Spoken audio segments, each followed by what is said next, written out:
Hello दोस्तों, मैं शैलेश आपका स्वागत करता हूं आपकी खुद की इंटेलिजेंट क्लासेज में। और आज हम पढ़ेंगे भारत में कृषि वाला चैप्टर। ये चैप्टर बहुत ही इम्पोर्टेंट है, प्रश्न भी इससे कई सारे पूछे जाते हैं। और मैं ज़्यादा कुछ ना बोलते हुए चैप्टर पर स्टार्ट कर देता हूं, जिससे आपका टाइम वेस्ट ना हो। तो सबसे पहले मैं आपको ये बता दूं कि भारत में कृषि को तीन भागों में बांटा गया है। ये भारत में जो फसलें हैं, क्रॉप, उनको तीन भागों में बांटते हैं: खरीफ, रबी और जायद। रबी की फसल और खरीफ की फसल और जायद की फसल, तीन फसलें हैं। ज़्यादातर हम सभी किसान लोग हैं, इसलिए ज़्यादातर इन फसलों के बारे में जानते हैं। लेकिन मोटा मोटा सा आंकड़ा बता दूं कि खरीफ की फसल की बुवाई जून और जुलाई में होती है, कटाई अक्टूबर नवंबर में। प्रमुख फसलों के नाम चावल, ज्वार, बाजरा, मक्का।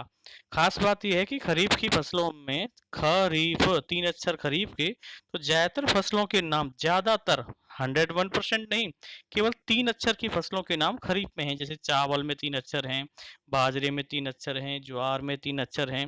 ठीक इसी प्रकार यदि रबी की फसल ली जाए तो रबी की फसल की बुवाई का समय अक्टूबर और नवंबर के महीने में होता है और कटाई मार्च और अप्रैल में। गेहूं, जौ, चना इसकी प्रमुख फसलें हैं। और जायद की फसल की बुवाई मार्च और जुलाई में। और प्रमुख फसल तरबूज, खरबूजा, ककड़ी, जो आजकल मार्केट में आप देख रहे हैं। यदि इसके बाद की हम बात करें कि इसके फसल के कितने प्रकार हैं, तो देखो, फसलों को हम चार प्रकार से बांट सकते हैं: एक खाद्यान्न फसल, एक दलहन, एक तिलहन और एक नगदी। खाद्यान्न फसल में वो हैं जिनका उत्पादन खाने हेतु किया जाए, जैसे गेहूं, चावल, जौ। दलहन फसल में जिनकी जिसकी दालें हैं, जैसे अरहर, चना। तिलहन जैसे तेल। और नगदी फसलों में इम्पोर्टेंट है कि जैसे जो व्यापार के काम के लिए पैदा की जाएं, जिनका व्यापार का उद्देश्य हो, जैसे गन्ना, कपास, जूट, तंबाकू, चाय, कॉफी, मूंगफली। कंपटीशन में प्रश्न यही से आता है कि नगदी फसलों का उदाहरण बताएं: गन्ना, कपास, जूट, तंबाकू, चाय, कॉफी, मूंगफली आदि। यदि इसके बाद की मैं बात करूं, तो देखिए, मैं आपको कुछ महत्वपूर्ण चीज के बारे में बताऊं कि जैसे मैं यहाँ आपको बता रहा हूँ चावल, वो सॉरी, गेहूं। तो गेहूं जो कौन से कुल का पौधा है? गेहूं ग्रेमनी कुल का पौधा है। गेहूं शीतोष्ण कटिबंधीय फसल है और इसका वैज्ञानिक नाम पूछा जाता है ट्रिटिकम सटाइकम। गेहूं के लिए वर्षा होनी चाहिए 80 सेंटीमीटर। तापमान होना चाहिए 10 से 25 डिग्री सेंटीग्रेड। गेहूं की किसी प्रजाति का नाम बताएं: सोनालिका, अर्जुन, कुंदन, अमर, भवानी। गेहूं की बौनी प्रजाति हैं, जैसे सोनारा, मेयो 64। और गेहूं का सर्वाधिक उत्पादन विश्व में होता है आपका चीन, भारत में। जबकि भारत में सर्वाधिक उत्पादन उत्तर प्रदेश, मध्य प्रदेश, हरियाणा और पंजाब में। यदि प्रति हेक्टेयर उत्पादन की बात करें तो गेहूं का सर्वाधिक प्रति हेक्टेयर उत्पादन पंजाब राज्य में होता है। पूछा जाने वाला प्रश्न है, बार बार पूछा भी गया है। अब मैं आपको एक दूसरे पौधे चावल के बारे में बता रहा हूँ कि चावल उष्ण कटिबंधीय पौधा है। यह भी, इसका कुल जो है ग्रेमनी है। वैज्ञानिक नाम पूछा जाता है ओराइवा सटाइवा। तापमान होना चाहिए 24 डिग्री सेंटीग्रेड। वर्षा होनी चाहिए 150 सेंटीमीटर। चावल और धान की खेती के लिए लगभग एक जैसी वर्षा और तापमान सेम है, बस पैदा होने में अंतर है। कि जिस प्रकार से आप देखेंगे कि यहाँ हम चावल पे फोकस करें तो चावल की प्रजाति, जैसे जमुना, करुणा, ये चावल की प्रजातियों के नाम यहाँ दिए गए हैं। सर्वाधिक चावल उत्पादक देश विश्व में, ये पूछा जाता है कि सबसे ज्यादा अधिक चावल का उत्पादन कहाँ होता है विश्व में? चीन में। फिर उसके बाद भारत में। विश्व में सर्वाधिक चावल का क्षेत्रफल वाला देश भारत है। भारत में सबसे अधिक चावल का उत्पादन पश्चिमी बंगाल और उत्तर प्रदेश व पंजाब राज्यों में होता है।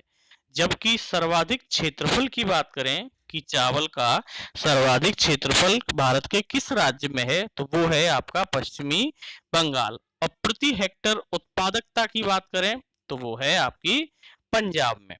इनमें दोनों में अंतर है, खूब आराम से याद कर लें क्योंकि ये पूछा भी जाता है कई बार। अब देखो, मैं आपको कक्षा 6 से लेके 12वीं तक की मैंने एनसीईआरटी की बुक्सों का अध्ययन करके एक सारगर्भित चीजें तैयार की हैं, उनको पढ़ाता हूं। और उनमें से कई प्रश्न पूछे जाते हैं, जैसे धान की खेती के बारे में बताएं। तो जहां चावल की खेती के लिए उच्च तापमान चाहिए, अधिक वर्षा व चिकनी मिट्टी की आवश्यकता है, ठीक उसी प्रकार दक्षिण भारत में धान भी उगाया जाता है। यहाँ तक कि पंजाब और हरियाणा में भी धान की खेती होती है, क्योंकि यहाँ सिंचाई की अच्छी सुविधाएं हैं। धान की पैदावार के मुख्य क्षेत्र उत्तर प्रदेश, आंध्र प्रदेश, उड़ीसा, पश्चिमी बंगाल, तमिलनाडु और समुद्र तटीय मैदान हैं। छत्तीसगढ़ को धान का कटोरा कहते हैं। आगे की मेरे ऑब्जेक्टिव क्वेश्चनों में ये क्वेश्चन थोड़ा बदल जाएगा और एक अलग प्रकार से आपसे पूछा जाएगा कि धान का कटोरा किसे कहा जाता है। चीन के बाद भारत ही संसार का सबसे बड़ा धान उत्पादन करने वाला देश है। यदि इसके बाद हम देखें गेहूं के बारे में, तो गेहूं हमारे देश का सबसे महत्वपूर्ण अनाज है। यह जाड़ों में होता है, ये नॉर्मल सी बात है, आप सबको पता है। गेहूं का मुख्य उत्पादक क्षेत्र पंजाब, उत्तर प्रदेश और हरियाणा। दालें भोजन के मुख्य रूप के अंग हैं। दालों के नाम आप जानते हैं कि दालों का उपयोग यही है कि दालों में भरपूर प्रोटीन पाया जाता है। इसके बाद मैं आपको बता दूं कि गन्ने की फसल के लिए क्या तापमान चाहिए, कितनी वर्षा होनी चाहिए, कौन सी भूमि होनी चाहिए, इसमें मैं आपको बताता हूँ कि गन्ने की फसल के लिए उच्च तापमान यानी 85 डिग्री तापमान होना चाहिए।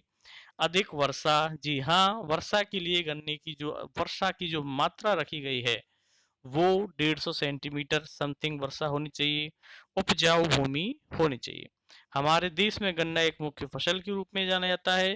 गन्ने से गुड़ और चीनी दोनों ही बनाई जाती हैं। गन्ने के उत्पादन में भारत का विश्व में पहला स्थान है। भारत की सबसे आमदनी वाली फसल है। देखिए एक एक नंबर के क्वेश्चन एक एक लाइन को पढ़ें कि भारत की सबसे आमदनी वाली फसल, यदि विकल्प दे दिए जाएं तो शायद आप गलत कर दें, पर अब आप गलत नहीं करेंगे कि भारत की सबसे आमदनी जिससे कि सबसे अधिक इनकम होती है किसान भाइयों को, वो है गन्ना। उत्तर प्रदेश, पंजाब, महाराष्ट्र, आंध्र प्रदेश, बिहार, ये गन्ने का उत्पादन करने वाले प्रमुख राज्यों के नाम हैं। यदि चाय की बात करें तो चाय के उत्पादन में भारत का संसार में पहला स्थान है। असम, पश्चिमी बंगाल तथा नीलगिरी की पहाड़ियों में चाय की बड़ी बड़ी बागान है।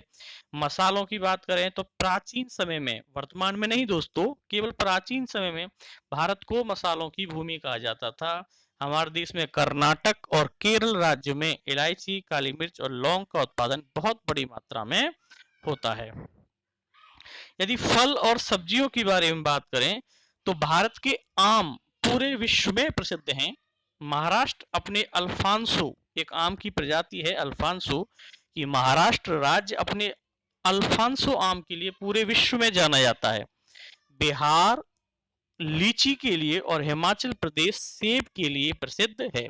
कभी कभी हम जब आरएएस, आईएएस या कोई 10वीं 12वीं का एग्जाम देते हैं तो उसमें थ्योरेटिकल क्वेश्चन पूछा जाता है कि वर्तमान में कृषि में बहुत अधिक आधुनिकतम पैदावार बढ़ गई है कृषि के अंदर, आखिर क्यों?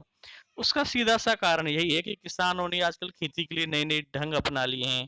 किसान खेतों में ट्रैक्टर, हार्वेस्टर, दूसरी मशीनों का उपयोग कर रहा है, जिसके कारण खेती की पैदावार में वृद्धि आ गई है, जिसे हम हरित क्रांति कहते हैं। आपसे पूछा जाए कि हरित क्रांति का जनक कौन है, तो ये मेरे ऑब्जेक्टिव क्वेश्चनों में भी है, वैसे वर्गीज कुरियन साहब हैं। इसके बाद में हम आगे की तरफ बढ़ते हुए आपको और थोड़ा आपको बता दूं कि हमारे देश में लगभग, ये देखिए, हमारे देश में लगभग 70%, कितने, 70%। चलिए मैं ऑब्जेक्टिव क्वेश्चनों की तरफ लेके चलता हूँ आपको कि ऑब्जेक्टिव क्वेश्चनों में देखें कि भारत में भूमि का कितने प्रतिशत भाग अनाच्छादित है। 1/5। भारतीय जलवायु का सर्वाधिक महत्वपूर्ण विशेषता कि पवनों का विपरीत स्वभाव होना। किस क्षेत्र को भारत में चावल का, धान का कटोरा कहते हैं, वो मैंने अभी आपको बताया था, लेकिन यहाँ मैंने विकल्पों को बदला है। कृष्णा, गोदावरी, डेल्टा।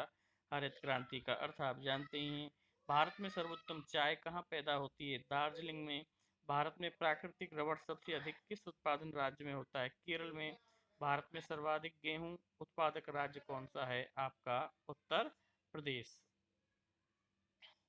अब देखिए, सकल उत्पादन की दृष्टि से भारत की प्रमुख फसल चावल है। भारत में लगभग कितनी प्रतिशत जनसंख्या कृषि पर निर्भर है? 64%। भारत में लगभग कितने प्रतिशत कृषि भाग पर व्यापारिक फसलें बोई जाती हैं केवल 34% भाग पर। भारत में कौन सी रबी की फसल नहीं है? यहाँ तंबाकू। भारत में कपास की गांठ का मानक वजन कितना होता है? 170 किलोग्राम। ये सारे ऑब्जेक्टिव टाइप के क्वेश्चन कभी ना कभी किसी कंपटीशन में पूछे जा चुके हैं। ये जो पढ़ाई गई थ्योरी है, इसमें से आप महत्वपूर्ण क्वेश्चनों को छांटने का, ढूंढने का प्रयास करें। भले ही आपका पेपर थ्योरेटिकल हो चाहे ऑब्जेक्टिव, जब तक आप ढंग से अच्छे प्रकार से पढ़ेंगे नहीं, आपका कंसेप्ट क्लियर होगा नहीं। इसी प्रकार से मैंने एक छोटा सा पेपर यहाँ और है कि हरित क्रांति का जनक वर्गीज कुरियन, भारत में सर्वाधिक किस प्रकार के उर्वरक का उपयोग होता है? वो नाइट्रोजन उर्वरक। यहाँ अनुसंधान केंद्रों के बारे में बताया गया है, आप इसे पढ़ें और समझने का प्रयास करें। दोस्तों, मेरा उद्देश्य अधिक से अधिक स्टूडेंट को लाभान्वित करना है, इसलिए मैं कक्षा 6 से लेके 12वीं तक की एनसीईआरटी, आरबीएसई और जो प्रसिद्ध लेखक हैं उनकी किताबों का अध्ययन करके आपको एक समग्र टॉपिक लाने का प्रयास करता हूं, जिससे आप अधिक से अधिक नंबर प्राप्त कर सकें। यदि आपको मेरा पढ़ाना अच्छा लगा हो तो प्लीज़ लाइक करें एंड सब्सक्राइब करें मेरा चैनल। बहुत बहुत धन्यवाद। Thank you very much.